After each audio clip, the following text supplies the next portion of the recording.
Hi folks, this is Rose from In Rose's Garden, and today we're going to do something a little different. We're going to make kilt pins. Now I just had my first Celtic festival this last weekend, and I have another one coming up in a couple of weeks. I didn't make any kilt pins for the last festival because I just didn't have time. But we are going to make some for this festival. So let's get turned down and we'll start on a couple. Now, kilt pins are relatively simple. You get the blanks. This is what they look like. Of course, they unpin here. They are not really sharp, but they are sharp enough that they'll go through your cloth. So you could use them for a shawl or just a regular pin, as well as a kilt pin. So what we're going to do is we're going to string some dangles on our three little pieces right here. This first one, I've already got these two put together. I wanted to make sure that the head did not go all the way through our little Celtic heart here. You'll see our Celtic heart has a little Celtic pattern on it. See if I can get it so it will focus here. Well, maybe better in the palm of my hand where it's clearer there. Anyway, it's got a little Celtic pattern on the heart. So that's going to be going below the shamrock here. So it'll go like in here and then through our shamrock.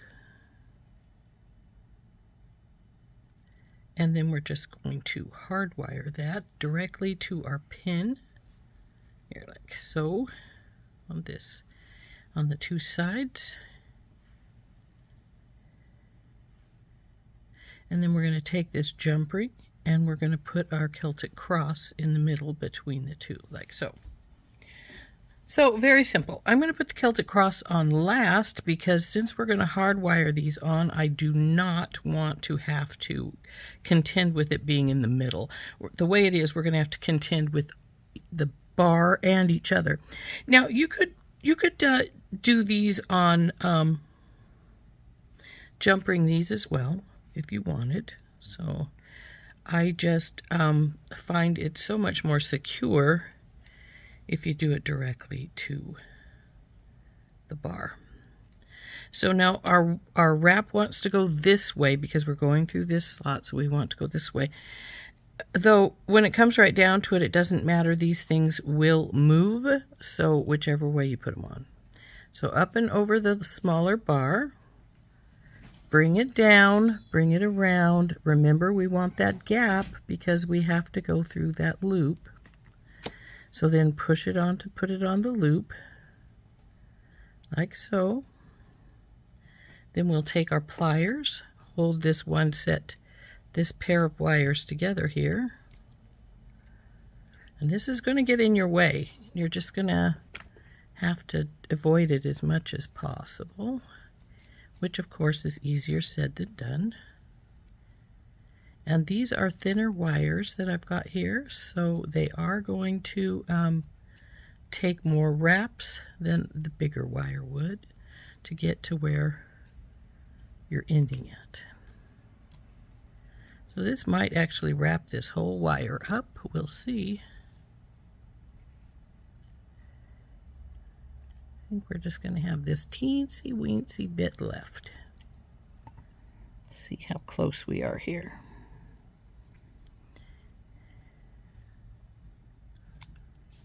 I think we can get around just a little bit more. So let's trim this right here, and then we will tuck it in. Now, I will tell you we will probably need to do some straightening on this wire because it is a thinner wire and we have been sort of manipulating it there. See how it's turned over here some? So we want to get into here. Oh, come on, you. Get out of the way. We want to get into this loop and tip it just a bit. So, not perfect, but not bad. So there's our first heart and shamrock. So now we want to do our second. So here is our first one on here. We'll put this on after we put our second shamrock and heart over on this side. So let's get to work on that. So we want to get our bell making pliers, and we want our smallest up, over, and around. Drop her down, bring her over, leave that gap, and straighten her up some. So she's like a lollipop, like so. Slide her onto here. It doesn't matter which way because these will roll if we need them to. Temporarily done with those. So now we want to get hold of those 2 wires there. Get our other pair of pliers, or you could wrap this by hand if you wanted to, because actually this wire is pretty thin, this little gunmetal.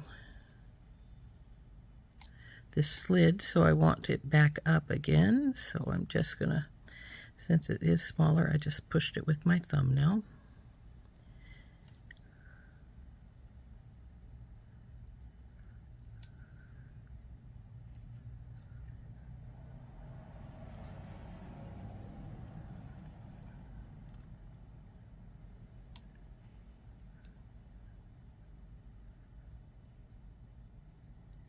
Looks like we can probably get one more wrap here, so let's cut this little bit off here and tuck it in. Now this little shamrock is glass, so I have to be sort of careful up here that I don't break it. Oh, come on, you.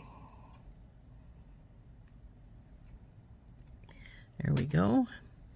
Now let's see how straight she is. Oh, she's way tipped over to the side. See how this one's tipped? My finger out of the way. So we just need to take hold of the top here, leave my thumbnail right here, and bring it up. And there we go, all straightened out. So there's our 2 shamrocks and hearts. Straighten you.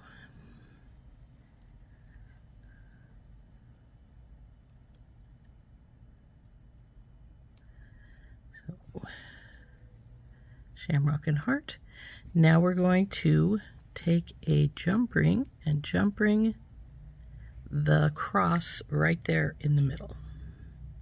So this, I had this open jump ring from some other project I was working on that I needed a different jump ring, so we will just use it. Now I put this down on the mat as much as possible so that it's not swinging all over the place when I close the jump ring up.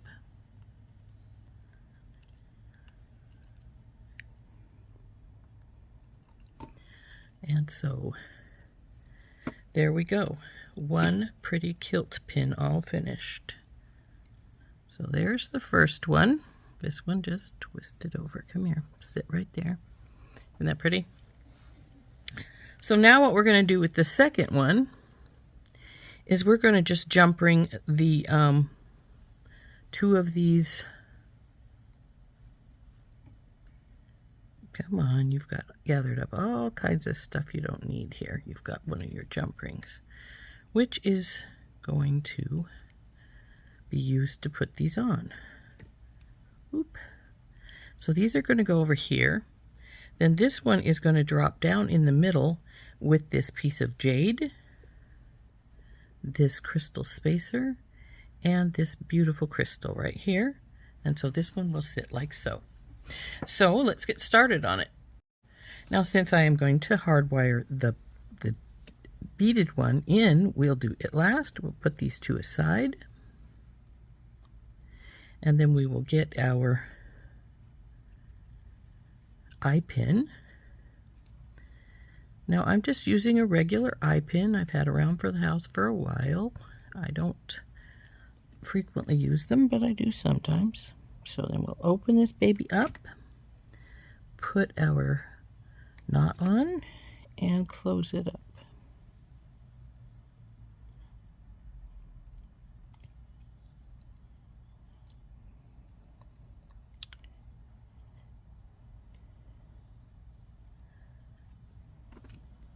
There's this. So then we'll put on the jade, the crystal spacer, and then the crystal. And there's how that's going to look. And then we're going to hardwire that right on here. So let's do that. Now this one does have a definite front and back. This one's not going to roll now because the Celtic knot is already in place. It can't move. So we got to make sure that we put this on the proper way, or we will have to bring it back to the proper way, one or the other. So now we get our bell making pliers back out. We go for the little one, up and over and around. Bring her down with a space. Feed our pin on.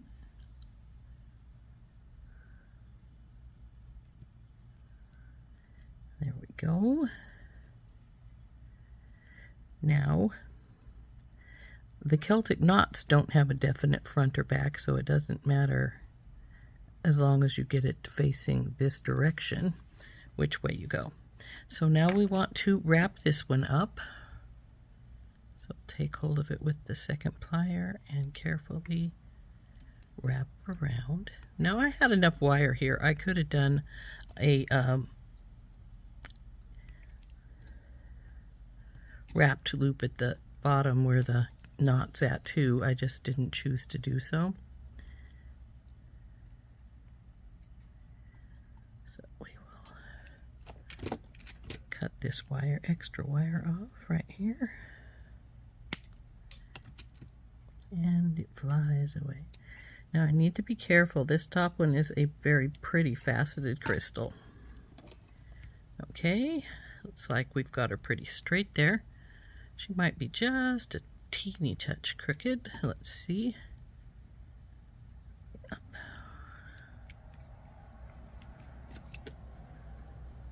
There we go. Now we will just take the jump rings that again are open from the project. I took them off that I decided I needed different size, and we will just jump ring these onto the other two loops.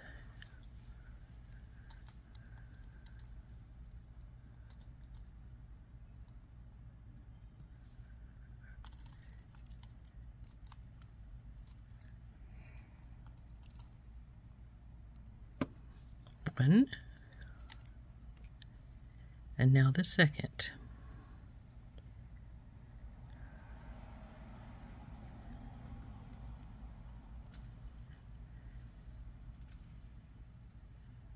Come on, sit down on the mat. There we go.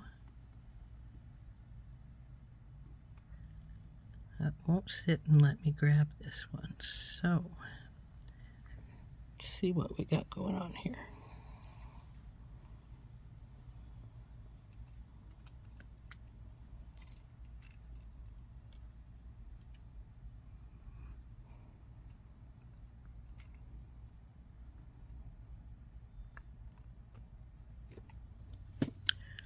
There we go. And there is kilt pin number 2. Aren't those pretty? Now, like I say, if you don't wear a kilt, a lot of people don't.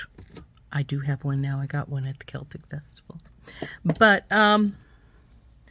you can use these pins for a shawl or for a scarf, or just a decorative piece that you hang on your clothing, like you would a brooch or something like that. So there is our 2 kilt pins. Aren't those cute? So there we go. There's our 2 kilt pins. 1 and 2. Aren't those pretty?